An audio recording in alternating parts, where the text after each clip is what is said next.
Good morning and welcome to the Unitarian Church in Fall River, Massachusetts.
Good morning. Good morning. May peace be in your hearts. With the energy of freedom, the warmth of love, may you live the fullness of being alive. In that fullness, find peace, justice, and understanding that humanity be at peace, and may all of life on earth live together in balance and peace. It's good to be with you all this morning. For those of you who haven't met, Reverend Reeves visited here a few times. Thank you, kids. Lovely to be back. We are a Unitarian Universalist congregation, which means to me that we are a support community for people on various journeys towards ultimate goals, such as love, or peace, or transformation. And one of the ways we support each other, I think, is by getting out of the weeds of our lives and looking at things from a bird's eye view, from 10,000 feet. And from that perspective, we can see the habits we've taken to get us where we are now, we can see where we are now, and we can see a path forward. Hacking at the weeds, that's hard to do. I appreciate one of our forebears, Peter Parker, for that bird's eye view. Not only have the bird's eye view, we have the perspective of the universe. I hope the sermon is consistent with that perspective-taking tradition of our Unitarian Universals. When I first started writing or working on the sermon, I thought assumptions were going to be the hero of the story. And so I gave it the title, The New Assumptions. As I explored this matter, I realized the universe is the hero of the story, and assumptions are more of a sidekick. I could retitle the sermon, The Universe is Our Hero, and Assumptions Are Our Sidekick. They're very important sidekick, but still a sidekick. If Hollywood bought the rights to the sermon, they could retitle it, Butch Universe and the Sundance Assumptions.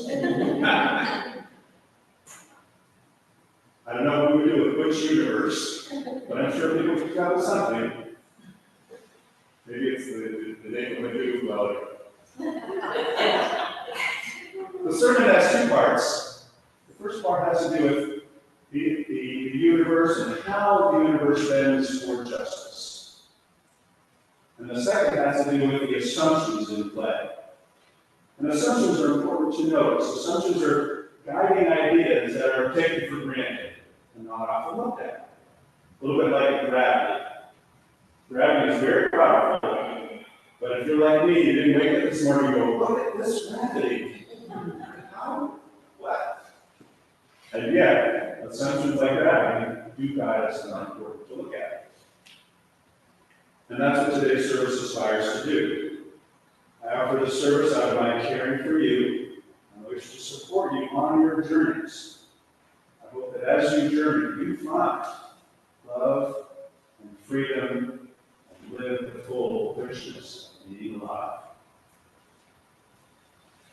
I'd like to start with a hymn that has sort of a tone of peace and justice, probably familiar to us all. Number 159, This Is My Song.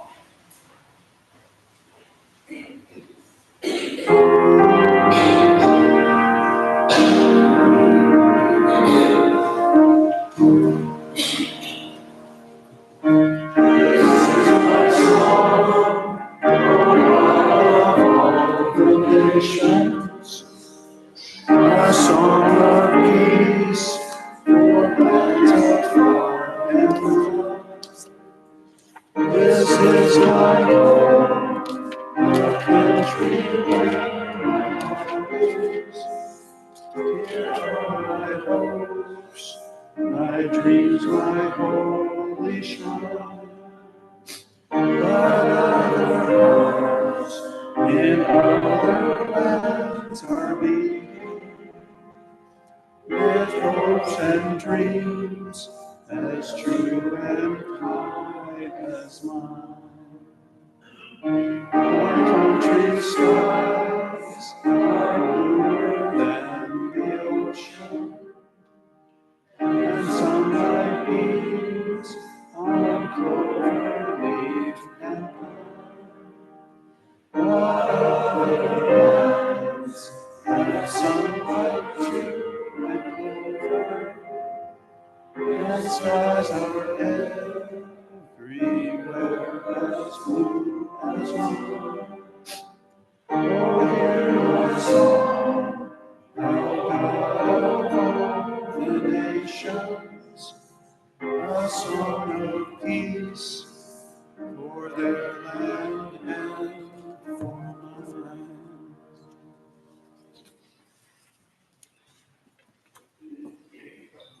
And I invite us to read together the affirmation printed in your order of service.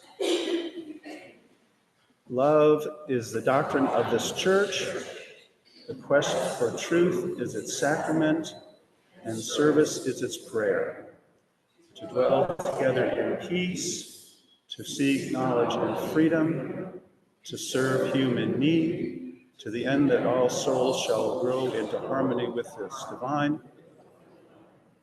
Thus do we covenant with each other and with God.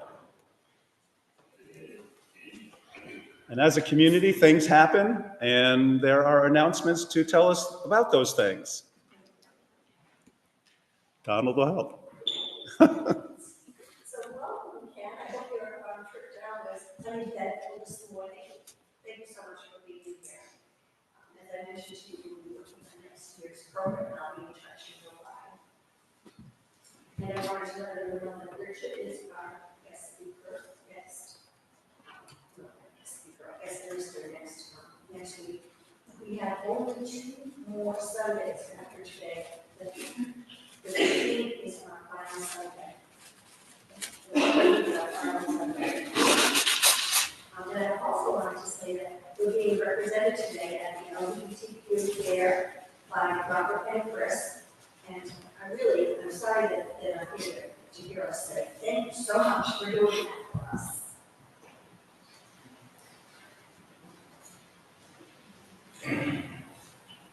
A couple of changes. We have moved our resolution prayer forward a week every second Thursday of each month, 12 months a year. We meet in the community room.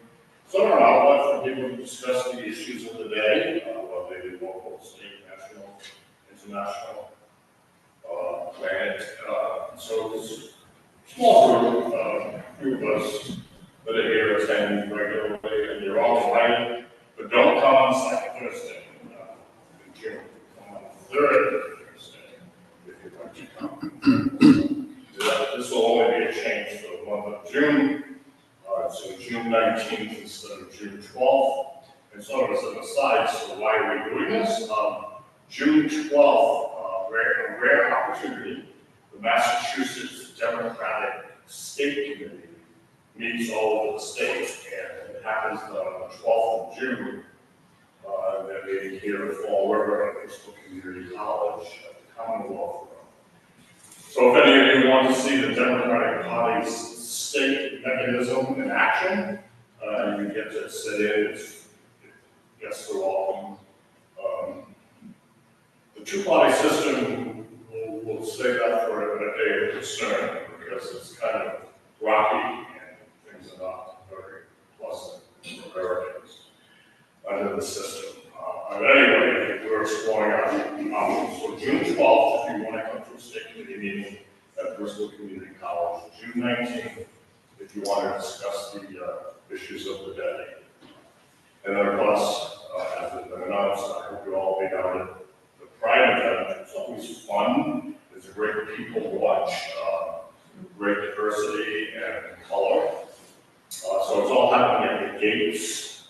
And if you've never been to the Gates, it's a wonderful place on the waterfront. The Gates, in fact, were a gift from Punta Delgada and the Azores to our sister city here at Fall River, so it's an actual replica of what exists on the waterfront of Delgada. So it's a great venue, lots of sun, so bring some shade if you are going to come down. Okay, great. What time is it? That's noon to 4. Oh, just another announcement. Also from noon to 4, if you're interested in something different, there's an encampment on the Heritage State Park waterfront. It's been a 2-day encampment, and it's commemorating the Battle of Fall River, which, by the way, as I understand from historians, is really second only to the Battle of Concord and Lexington in terms of its importance in bringing about revolution some 250 years ago. And this encampment is an official event of Massachusetts 250, which I guess is a statewide celebration and recognition of 250 years since 1775. But right there on the waterfront, Heritage Park, just a short distance from the Gay Pride event, and in between is the Battleship Cove. So great place to go, find a parking space, walk around, and 12 to 4, lots of stuff happening in Fall River.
Thank you, Nancy. When Theodore Parker addressed the Massachusetts Anti-Slavery Convention in 1858, things looked grim for the abolition movement. A few months earlier, the Supreme Court had handed down the Dred Scott decision, stating that even though Scott, an enslaved man, had been living in a free state, he was not entitled to freedom, and furthermore, as somebody's property, Scott was not a citizen and could not sue in a federal court. Despite this setback, in his speech, Parker reviewed the ending of slavery in England, France, Germany, and Russia, and concluded with this offer of hope. Look at the facts of the world. You see a continual and progressive triumph of the right. I do not pretend to understand the moral arc of the moral universe. The arc is a long one. My eye reaches but little ways. I cannot calculate the curve and complete the figure by the experience of sight. I can divine it by conscience. And from what I see, I am sure it bends towards justice. 5 years later, President Lincoln signed the Emancipation Proclamation. 8 years later, the 13th Amendment abolished slavery.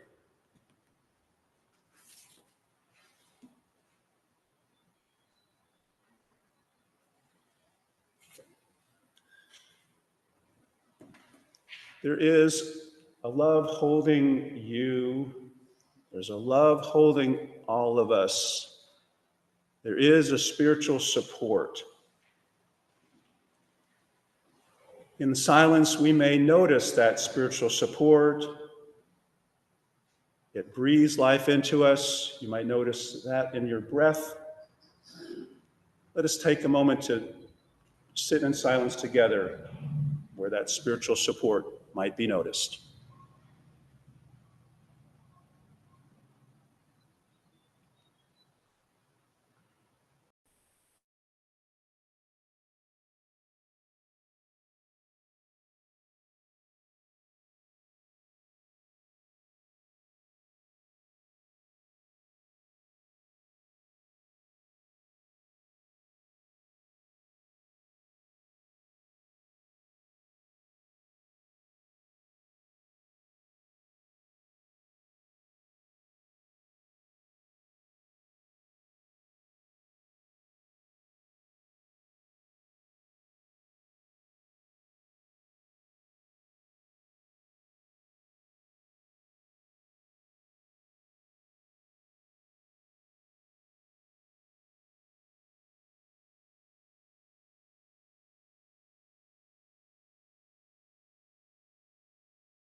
Well, justice can occur on the macro level and the micro level.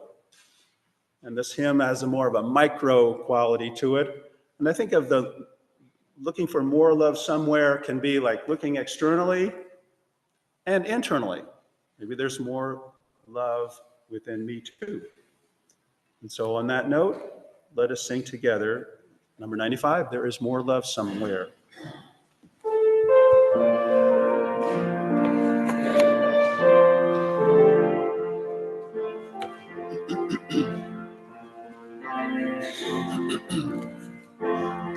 There is more love somewhere.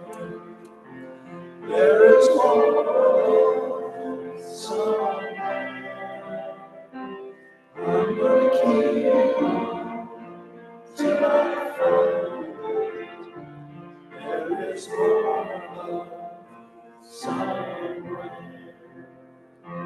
There is more love somewhere. There is more somewhere. I'm gonna keep till I find it.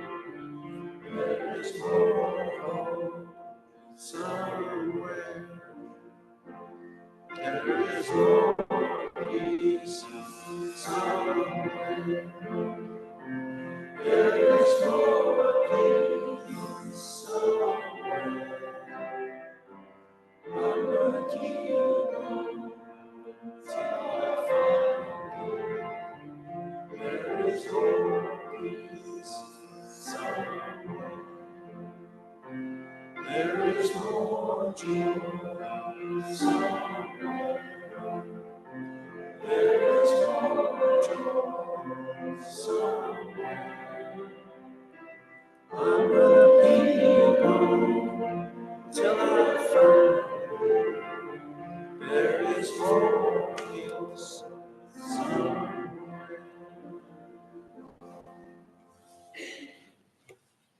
Thank you. As in 1858, when Theodore Parker was speaking, the world today can look insane. But I hold with Parker that the universe bends toward justice. Justice meaning the fair administration of laws and the meeting of people's needs. The universe bends toward justice by trending toward complexity and by providing spiritual experience. The universe's complexity began when its Big Bang generated gases and dust bonded to become planets and stars. And when lone atoms coalesced into molecules and increasingly complex molecules. On Earth, complex carbon molecules in water, plus the sun's energy, and bam, life begins, a new complexity. Living molecules evolved into cells, then bodies. Life first reproduced by cloning, then by individuals working together, as in sex. Animals formed herds, schools, and flocks. And with complexity came cooperation. Indeed, a body's organs working together, sexual reproduction, and living in groups all require cooperation. The most recent complexity to evolve, human brains. Primal humans needed big brains containing 100 trillion neural pathways, not to handle the simple tasks of hunting and gathering, but to handle the complex task of cooperating with each other. Indeed, we are more cooperative than our ape cousins. For example, finding a banana plant, each individual ape grabs what they can and separates to eat. Unlike apes, humans form teams. Maybe they had to. Maybe the apes outforaged early humans, so one day someone's 100 trillion neural connections proposed an idea. Those monkeys are hogging the fruits and berries. But what if we widen our search, collect what we find, and share? With such a cooperative plan, meeting people's needs, the universe bent toward justice. And people are born to cooperate. Within an hour of birth, an infant can imitate someone else's facial expression, kind of cooperating and connecting with that person who responds with the love the baby needs. And cooperation with other people meets our needs for fellowship, support, and love. And when we cooperate, as we cooperate to meet our needs, the universe bends towards justice.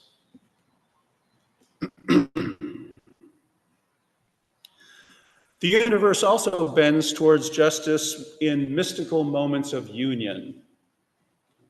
Maybe you've encountered on a walk in the woods, or a close moment with someone else, or a peak life experience, or even healing from pain, a moment of oneness with all.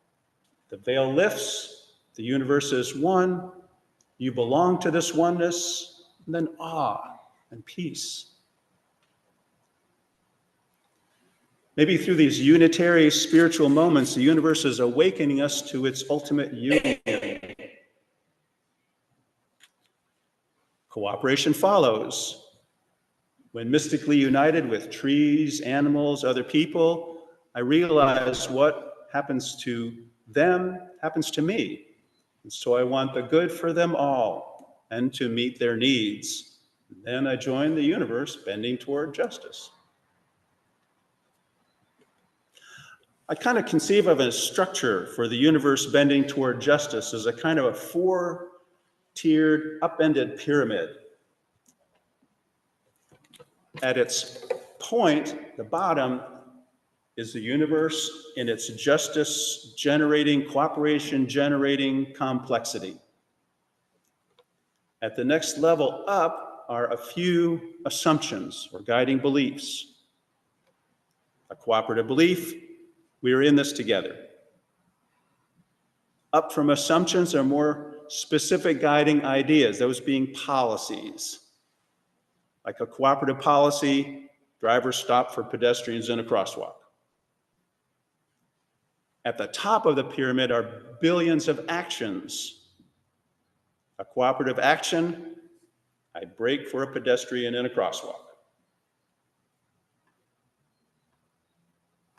So the universe's complexity supports cooperative assumptions, which support humane policies, which support acts of kindness.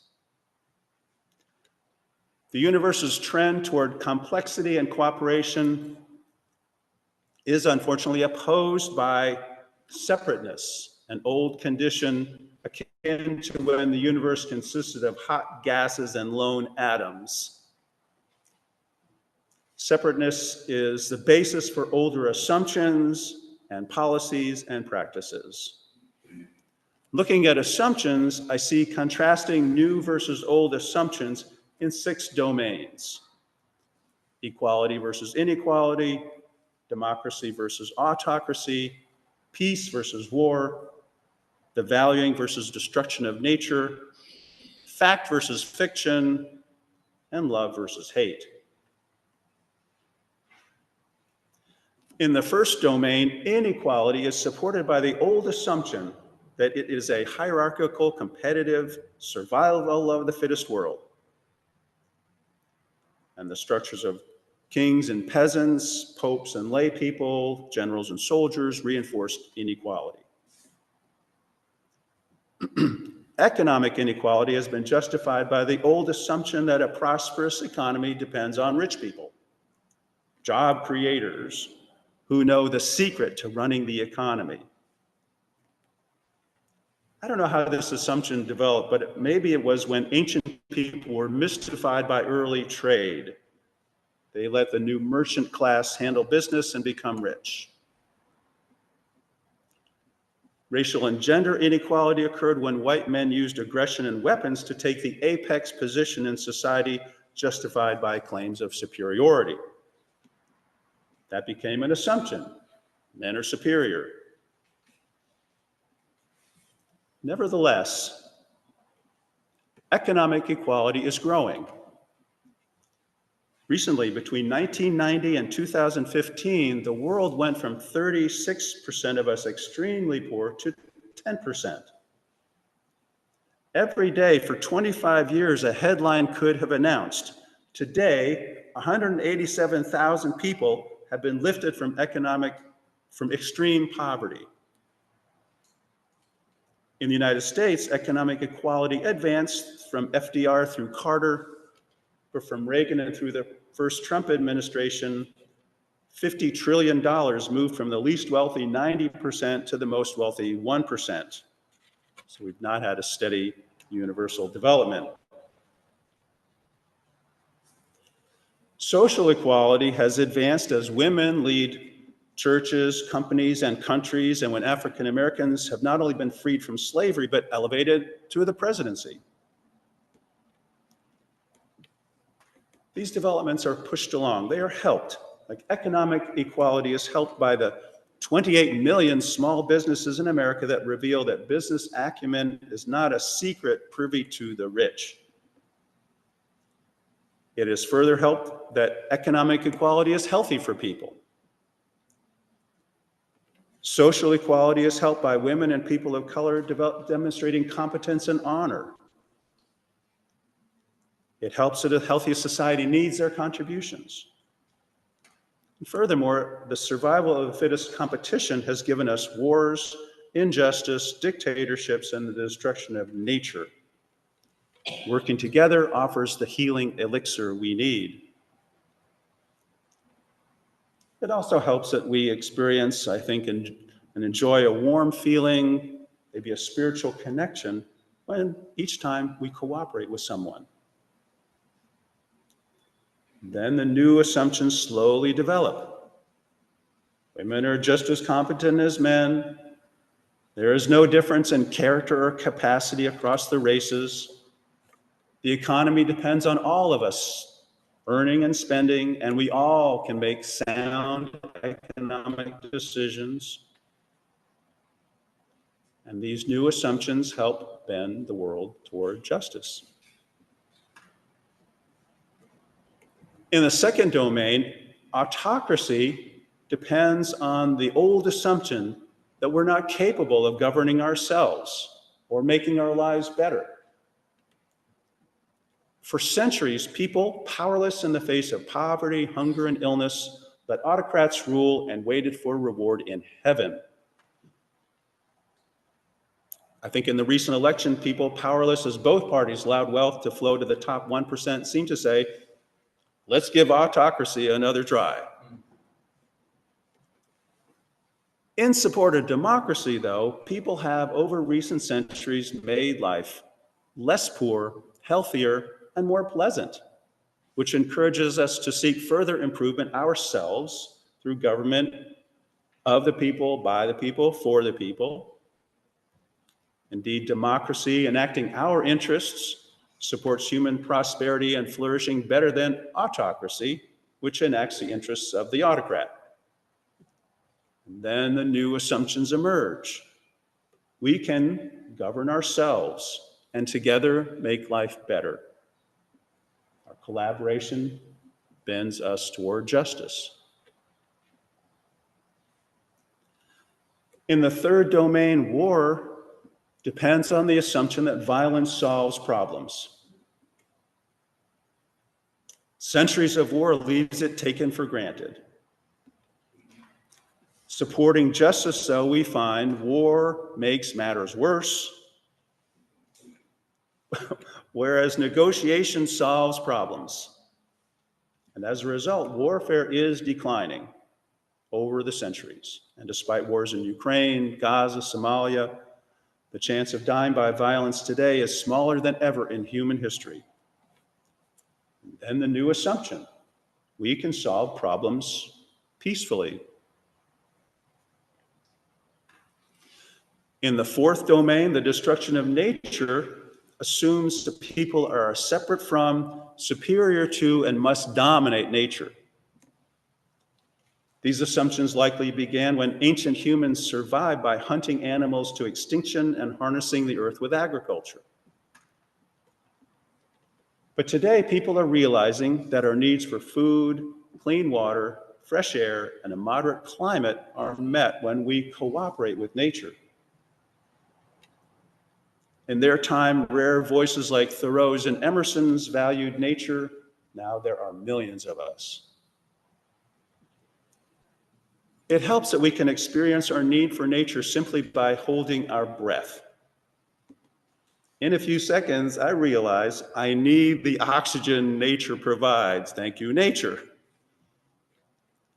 And then, with these and other experiences, a new assumption slowly develops. Humanity is part of nature and depends on nature for life. Regarding fact or fiction, the fifth domain, dismissing science and facts has become popular lately, reverting to the old assumption that truth is based on dogma, superstition, and the pronouncement of religious and political authorities. But in the 19th century, humanity developed science, the process of verifying facts. It helps that our big brains cooperate not just with each other, but with reality. Facts are further helped by their life-saving effect. Medical facts, for instance, have extended our lifespans. We plant a foot on a solid fact and stride forward. Then a new assumption develops. We can discern the truth, and with that truth, make life better.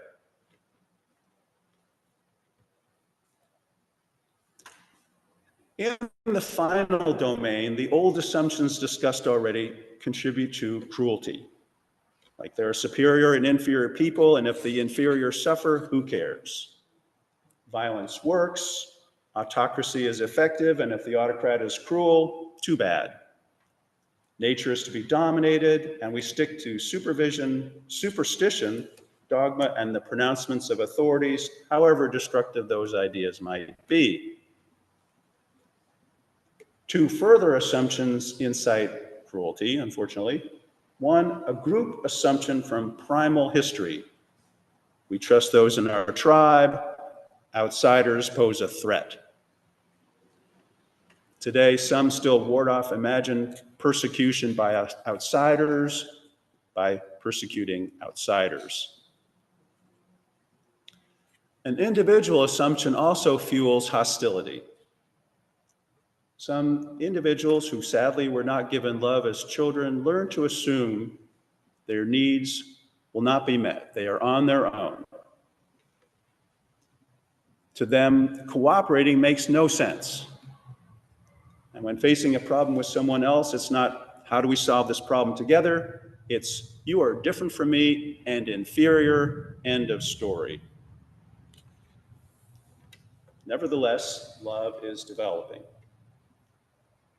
As a psychologist, I hear the refrain, my parents spanked me when I was a kid, but I would never do that to my child. Gentle parents bend the world toward justice. My story applies. I was one of those underloved children who feared needing others and made a virtue of unhealthy self-reliance.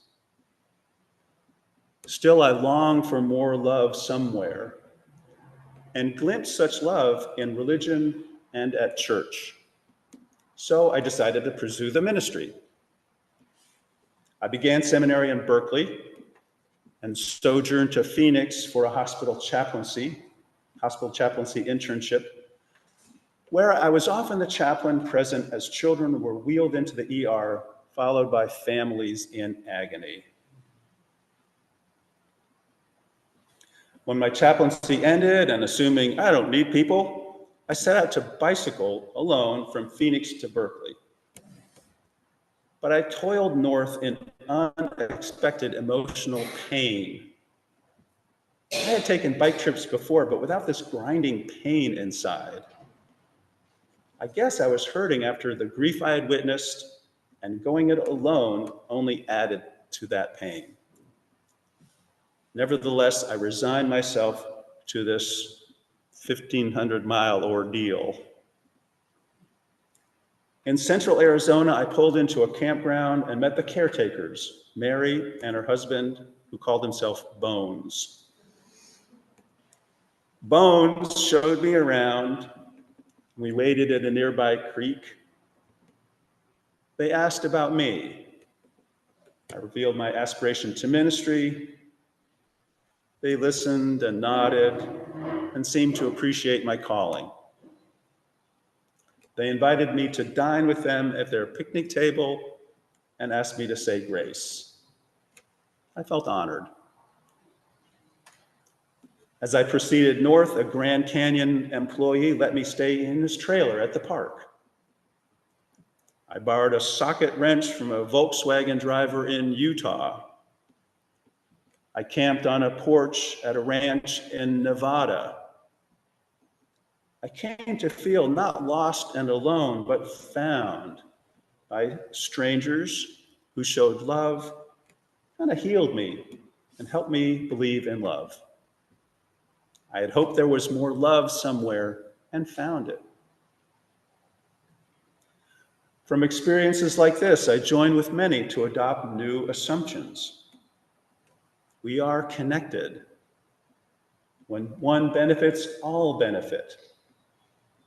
We are made to cooperate. We can meet each other's needs. Together we bend the world toward justice. It's not that hard to create a just world.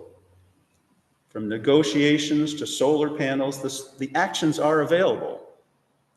And policies to support such actions would not be rocket science to create. When we do not create just actions and policies, the old separateness assumptions get in the way. These old assumptions are propped up by fear. Assumptions endorsing hierarchies, wars, and lies protect the rich and powerful against the feared loss of wealth and power. Hostility and related assumptions protect against the feared other and against the fear of having one's need for love be crushed again. Furthermore, the old assumptions appear comfortably familiar and are clung to when people are afraid. Hawkers of the old assumptions then gin up fear. But the universe, its complexity, cooperation, and spiritual union support the new assumptions, which have the further backing of evidence and of our need for them. As humanity embraces the new assumptions, we join the universe in its developmental journey toward ever greater complexity and cooperation, and take a spiritual journey toward love. Like all spiritual journeys, ours is a transit from fear to love. And so humanity explores, trying on divisions, hierarchies, wars, and cruelty, but finding love within us, leading us to become the complex and loving species we are born to be. Old assumptions persist, unleashing behavior that makes me cringe. Nevertheless, I am a tiny but connective atom in the justice-trending universe.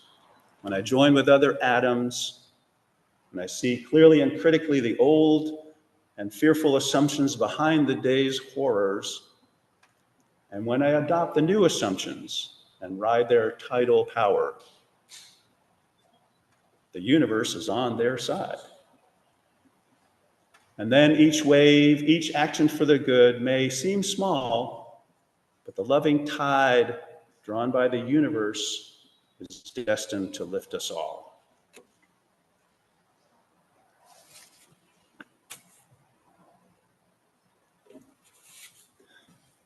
Well, one of the ways we connect and collaborate with each other is through our giving financial support to this church, and the offertory is one opportunity for such support. Let us take the offering.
This is an opportunity in our service to share a joy or a concern, something we may celebrate together, or something for which you would like the healing energy of our shared meditation.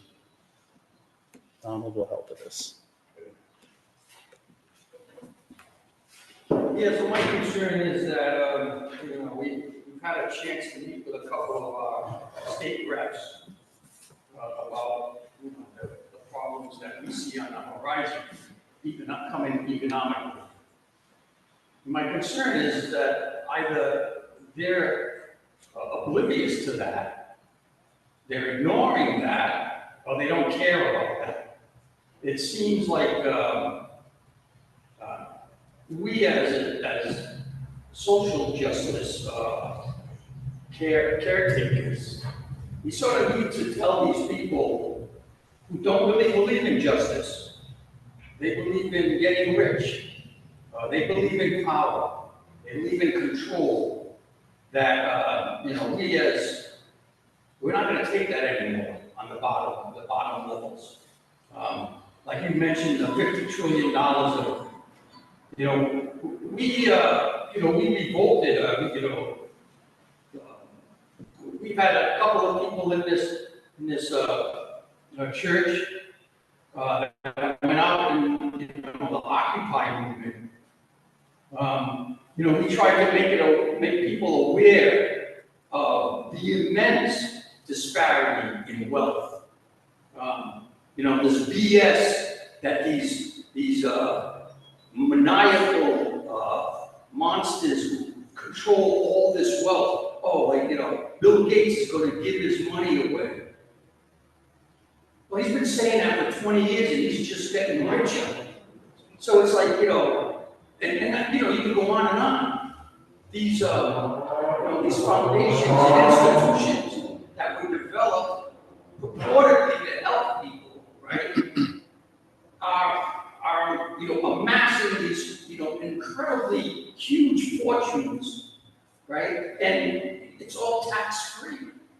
There's no contribution to the rest of us. And these people know it. It's not like they don't know what they're doing. They know exactly what they're doing. I think as spiritually motivated, justice motivated people, we have to insist that those clowns, come back to earth and become one of us again. Because it's getting really, really disgusting on what's happening. And my concern is I don't know how that's going to happen in the near term. And we're going to suffer.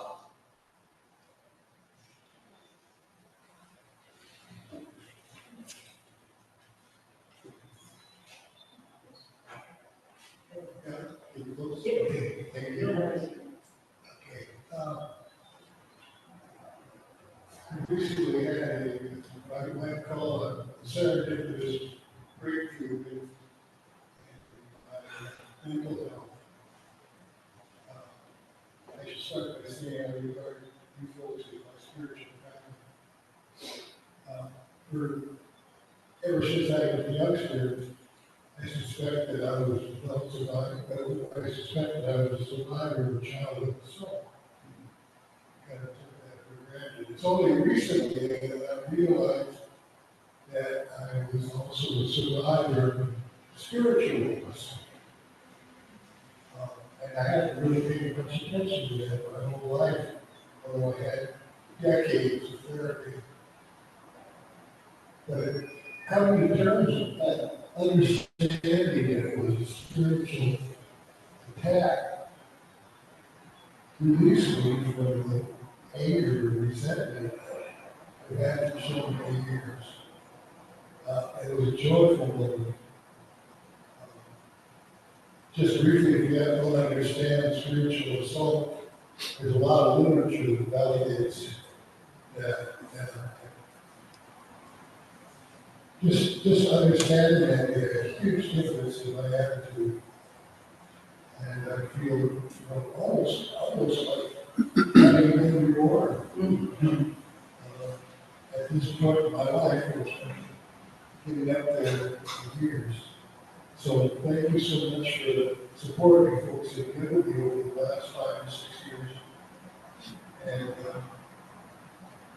I just feel better. So thank you very much.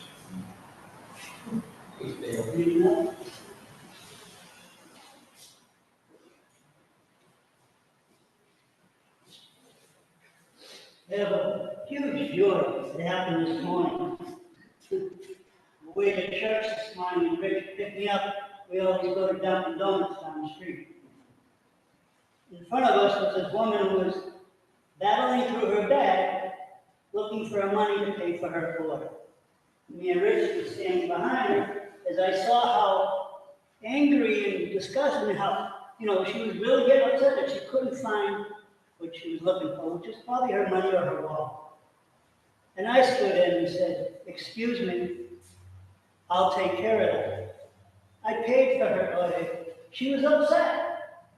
And I said, "Things happen. We understand it. Pay it forward." And she said, "Yeah, true." Because she was in a tough spot, which I have been in many, many times, but nobody stood up for me to say, "Hey, let me help." But now things are changing. And when I saw that this morning, it wasn't like she was dressed up as almost, she was dressed up like she was going to work, maybe forgot. But the joy was that when she left and said thank you, and smiled, it was like, wow, somebody stood up and said, "Pay it forward." Which, if people do that, people will understand how good it feels to pay it forward, to give somebody something that you don't, that they're struggling with. I've been struggling a lot in my past, and then one day, this man, Stephen Canaro, here gave me a room to stay. And I lived it because now I feel good, I feel joy, I feel that I'm accomplishing something and going forward. So if everybody walked around the city, no matter where you go, and see somebody with something of a struggle, just ask or offer. It doesn't hurt. And that's why I felt so much joy this morning at Dunkin' Donuts to see this woman walk away with a smile on her face. And I think that's because in my heart, I think God is in there and He's telling me to don't worry about your past. Think of your future. And your future is be happy. Enjoy life. Enjoy. And that's what I'm trying to do every single day. One step at a time. And what I did this morning, I say thank you, Jesus, for being able to give me that opportunity to do that. And now I feel so much joy today. I'm going to go running down the North Main Street naked. So if anybody's willing to watch, please go.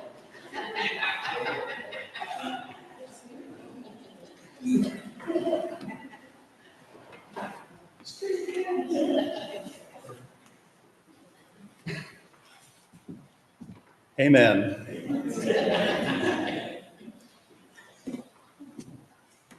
Well, we sang one song that was sort of a micro movement toward justice, and this one is a more macro. And our joys and concerns have dealt in both the macro and the micro worlds.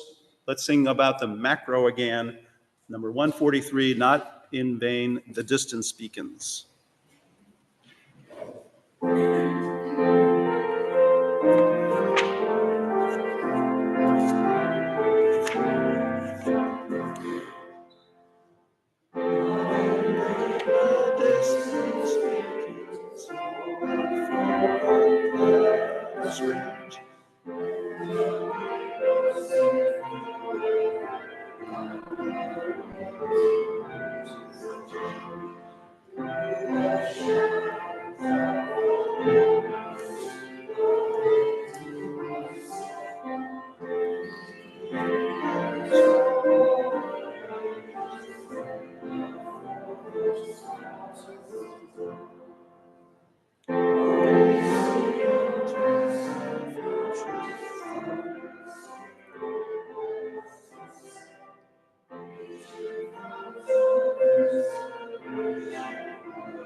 Want to thank all who helped with today's service, Nancy, Richard, Donald, and all of us for being together.